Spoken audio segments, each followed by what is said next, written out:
am your host, John Zalkin from RKW Residential. 15 for 15 is a new and exciting video series where we interview 15 influential real estate people for 15 minutes each, where we will get their perspective on what is happening in real estate during COVID-19.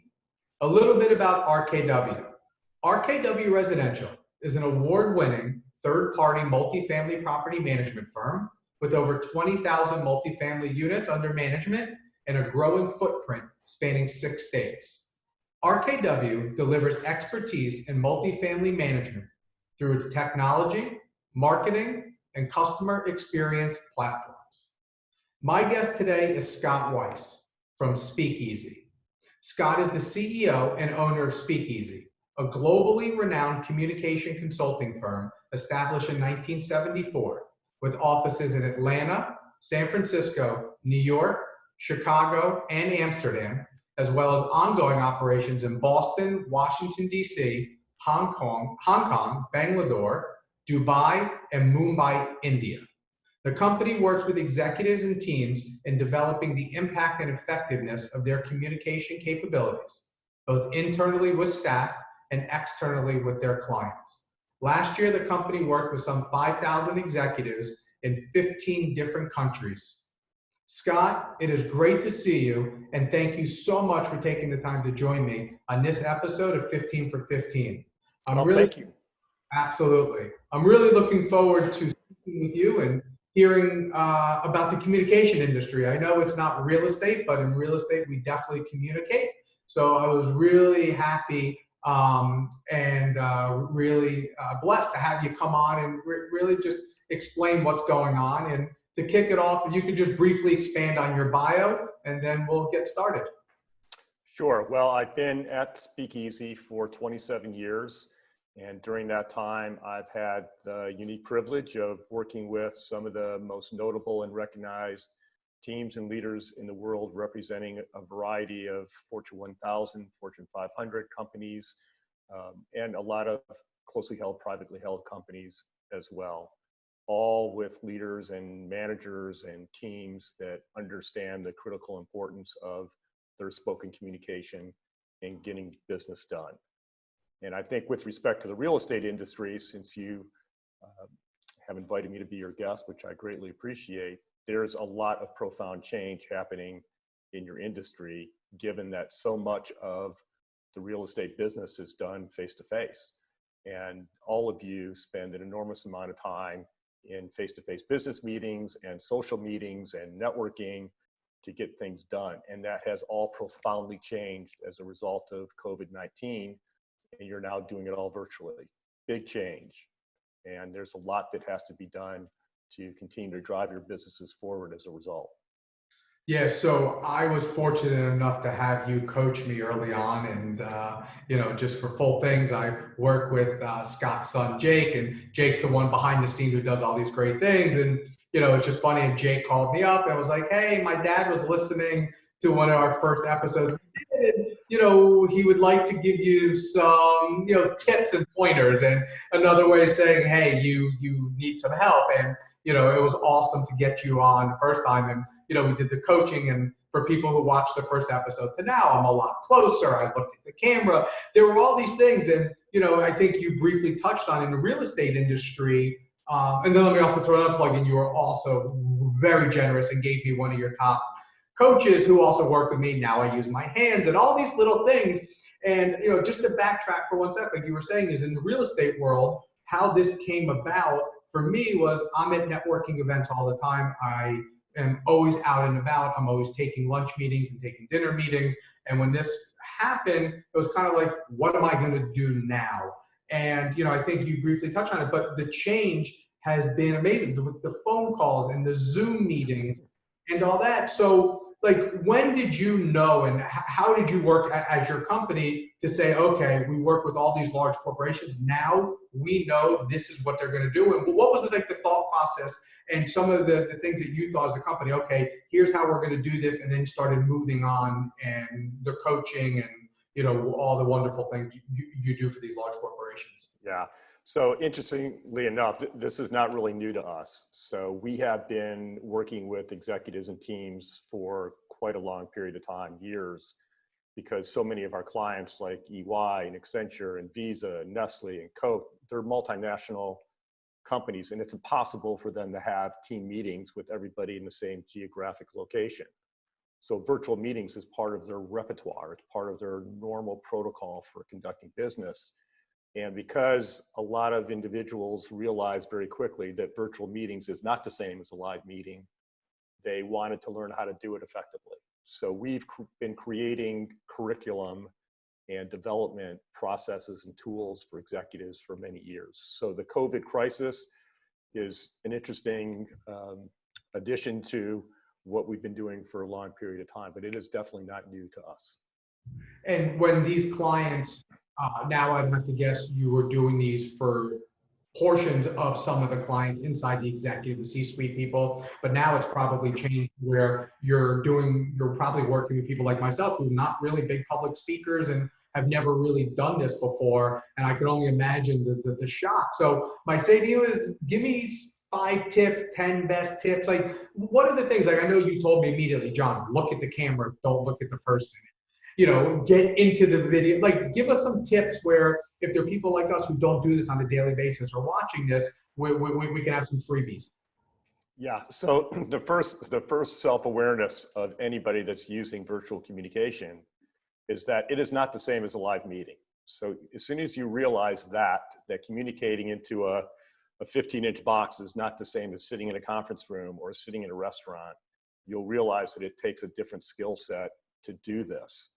And making a connection with a camera is much different than doing it with a live human being or live human beings at a conference table. So that skill in and of itself, it's what I say all the time, is why do you think they pay news anchors as much as they do? Because they become really good at talking to a camera, not a human being. And that's essentially what we all have to learn how to do, is that talking to a camera and creating the kind of connection and trust and authenticity is very difficult to do, and it takes practice. But as far as tips, there's several that I can rattle off real quickly. First, obviously, learning how to communicate into a camera, definitely an important one. Secondly, you've got to show up at a virtual meeting just like you would a live meeting. It doesn't mean because I'm virtual that somehow it means casual, and I could show up wearing a t-shirt, or I can be, in my living room with my dogs running around and my kids running around and all kinds of distractions, and it's okay for me to look down here and pet my dog or go over here and grab something and completely go off camera. You can't think of it that way. It's just as formal of a meeting as any other meeting. How you show up, your visual image, your background, all very, very important to create the kind of impression that you need to make to reflect who you are as an individual, as well as your brand. Third, I would say you got to learn the technology. So understanding the importance of having a microphone versus using your laptop microphone, which picks up a bunch of ambient noise and echoes, the ability to have a quality camera, how you use the space behind you. I'm using a virtual background myself, but you want to make sure that your background doesn't create distractions. And how you use your body, to your earlier point, using your hands and so on. You need to learn how to contain yourself in this box, because I can't be using my hand like that. It creates a distraction. So there's a lot of nuances to how you use yourself in a virtual space to come across with the same kind of impact that you would in a live meeting. And then I would say lastly is planning. I mean, for whatever reason, people think that virtual meetings, you don't have to plan. It's sort of you chat and you have all kinds of dialogue about whatever's going on in the world. But as far as a business agenda, they just don't plan properly like they would for a live meeting. So if you were going to a particular client to have a live meeting in their conference room, you would plan in advance, what is the result that I want, the outcome that I want from that meeting? Where is my client right now? What is the gap in between? How do I create a message strategy to move him through those obstacles to get him to the outcome that I desire? Virtual meetings are no different. You have to plan in advance to make sure that you're prepared to get the result that you want. So you were talking about being dressed for meetings and coming to meetings. I was just reading an article in either the Miami Herald or the South Florida Business, one of them, where a judge scolded the lawyers and said, "Get dressed when you come in front of my court and get out of your bed." The lawyers were doing meetings in the bed because this is what this is what everyone's used to, and you're home and about, and for me, I have a 3-year-old daughter. So I'm always trying to plan meetings around either nap time or lunchtime because I don't want her to come walking through the door and, try telling a 3-year-old you can't come into the office. And, it just doesn't really work that well. So, I find that, quite funny. So what I'm starting to feel is the connectability with people and how I can see people and feel people and hear them out. What I'd love to know is when you're speaking to the higher level person and you're coaching them now, I would have to guess that the thought process is probably a little different now, aren't the same as they probably were before. Delivering news to investors, delivering news to employees, laying people off. I would have to guess that is there a psyche that you work with your clients with to prep them for where usually it's a lot of good news, but today it may not be as good news? Is there a way to deliver that differently than, hey, we hit our quarterly numbers and everything's great? Yeah, it's a very good question, John. And I think what we've experienced, and yes, virtual meetings has emphasized this reality, but it's not anything particularly new in that senior level executives, whether they're large corporations or small companies, they tend to be very focused on business outcomes and they forget about who's sitting in front of them. In other words, they get very much in their heads. What do I need to get done? Here's my agenda. I got to get through my list. And they forget about connecting with the person in front of them and understanding what they need to get their message and hear their message the way they intend to.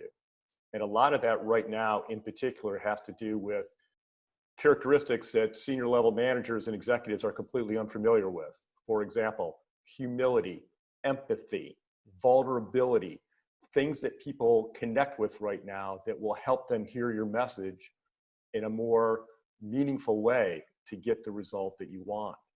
So when you're communicating with teams and constituents, it's very different than a senior level executive who's delivering an earnings call where they tend to be fairly scripted and they're just going through their metrics and what have you. They don't really have to spend a lot of time and energy on those characteristics that I just mentioned. But if you're talking to a potential customer who may be going through a very stressful time right now, their entire business portfolio is in chaos. And if you're just driving your agenda with not being empathetic about what that individual is going through, you're going to have a difficult time connecting with them. So it's really important to see people the way that you need to in order to get that connection. And doing it virtually is very different than doing it live. But I would say those characteristics, empathy, humility, vulnerability, all very important right now. And even more so in your business, trust is critical. I mean, these are large assets. There's a lot of large transactions happening.